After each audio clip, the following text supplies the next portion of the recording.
మీరు పుట్టిన నెల ప్రకారం రామాయణంలో ఎవరి లక్షణాలు ఉన్నాయో చెప్తాను వినండి. జనవరిలో పుట్టిన వారికి రావణుడి లక్షణాలు ఉంటాయి. తనకి ఇష్టమైన దానికోసం ఎంత దూరానికైనా వెళ్తాడు. ఫిబ్రవరిలో పుట్టిన వారికి భరతుడి లక్షణాలు ఉంటాయి. తన కళ్ళ ముందు సుఖ సంతోషాలు ఎన్ని ఉన్నా కూడా తన సన్నిహితుల కోసం ఇవన్నీ వదులుకుంటారు. మార్చిలో పుట్టిన వారికి మేఘనాథుడి లక్షణాలు ఉంటాయి. తండ్రికి ఇచ్చిన మాట కోసం ఎంత దూరానికైనా వెళ్తారు. ఏప్రిల్లో పుట్టిన వారికి లక్ష్మణుడి లక్షణాలు ఉంటాయి. తన అనుకున్న వారి కోసం ఎన్ని కష్టాలు వచ్చినా ఎంత దూరానికైనా వెళ్తారు.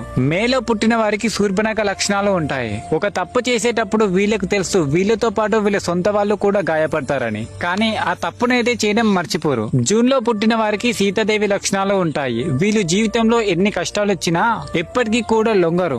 జూలైలో పుట్టిన వారికి రాముడి లక్షణాలు ఉంటాయి. ప్రేమించిన వారి కోసం ఎంత దూరానికైనా ఎన్ని కష్టాలు వచ్చినా వెనుకాడరు. ఆగస్టు లో పుట్టిన వారికి ఊర్మిళాదేవి లక్షణాలు ఉంటాయి. తన అనుకున్న వారి కోసం ఎన్ని రోజులైనా ఎదురు చూస్తూ ఉంటారు. సెప్టెంబర్ లో పుట్టిన వారికి విభీషణుడి లక్షణాలు ఉంటాయి. తప్పు చేసేది తన వాళ్ళైనా సరే ధర్మం ఎటువైపు ఉంటుందో అటువైపు నిలబడతారు. అక్టోబర్ లో పుట్టిన కొందరికి మాంతార లక్షణాలు ఉంటాయి. తను బాగుండాలని పక్కోళ్ళ జీవితాన్ని నాశనం చేయడానికి చూస్తారు. నవంబర్ లో పుట్టిన వారికి కుంభకర్ణుడి లక్షణాలు ఉంటాయి. వీళ్లకు ఏ పనైనా చేయడానికి సాధ్యం ఉంటుంది, కానీ వాళ్లకు ఉన్న ఒళ్ళు బరువు వల్ల ఏ పని చేయడానికి కూడా సాధ్యం కాదు. డిసెంబర్ లో పుట్టిన వారికి శివుడి లక్షణాలు ఉంటాయి. అన్ని తెలిసి కూడా తెలియనట్టే ఉంటారు. మీరు ఏ మంత్ లో పుట్టారో కామెంట్ చేయండి. అలాగే వీడియోకు లైక్ చేసి ఛానల్ సబ్స్క్రైబ్ చేయండి.